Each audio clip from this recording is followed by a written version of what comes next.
Hello, my name is Anthony Brogdon. I'm an author based out of Detroit, Michigan. I talk about Black history and using inspiring stories that I have researched dating back to when slaves owned businesses. The book that I have out is titled Black Business Book. I have over 200 facts. It's an emphasis on Black business in America from 1800 to 1960. Some of the first chapters are about how slaves learned how to read and write. I name names of schools that they were accepted to in early years, including universities, both black and white institutions.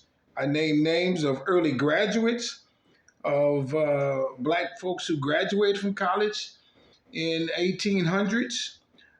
Then I go on to name how black people in particular enslaved black people were able to own a business and use the profits from their businesses to buy their freedom, which is in many instances a little known fact.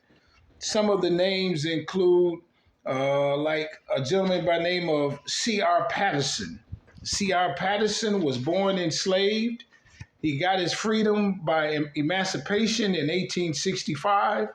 But while he was enslaved, he was the person on the plantation who fixed the horse and buggies, and he used that skill to own a business once he got, again, his freedom. And then he moved to Greenfield, Ohio. And there he continued the business. He had children, and one of his sons was a gentleman by the name of Frederick Patterson, who then came into the business and took it to the next level by actually manufacturing motorized vehicles. So they're considered the first black car manufacturer in America. And this is around 1905. It's called Greenfield Motors. That's just one of the examples of what I cite in the book. There are others such as William Leesdorf. William Leesdorf was born in the 1800s. His father was the white plantation owner. He was born in Louisiana. And when his mom died, his father allowed him to work on one of the boats that he operated for a shipping company. William gathered the skills of business techniques, and once he got old enough and got his freedom, he went into business in the same shipping industry, became very wealthy. He ended up moving to San Francisco area of California and is considered the founder of San Francisco, which is an amazing story. Another story that I'll have cited in my book is about Hannah Ellis. Hannah Ellis was born in 1835. She's an attractive lady. She looks white from having a white parent, and she's walking down the street in New York, and a white gentleman comes up. He courts her. He's very wealthy, and over a period of so many years, he actually gives her almost $600,000.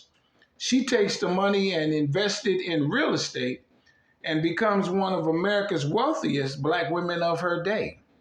Another example of something that I cite in my book is, and many people know about her, is Madam C.J. Walker. Well, Madam Walker worked for a black lady before she got into the hair industry, a lady by the name of Annie Turnbull Malone. And she was her sales manager. A disagreement between them. Madam C.J. Walker decides to start her own business. This is later in life, as she's in her 30s at this time. She opens up Madam C.J. Walker's company, hair products, and it becomes what we do consider as America's first black millionaire.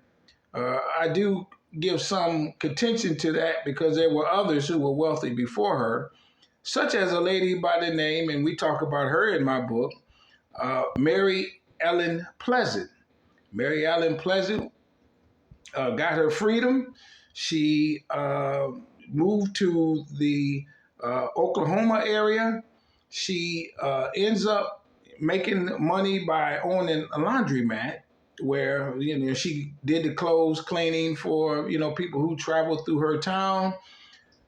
Became wealthy. She had not just laundromats but boarding houses, other businesses, and invested in bought some land, which the land had gold mines on it, and became very, very wealthy of her day.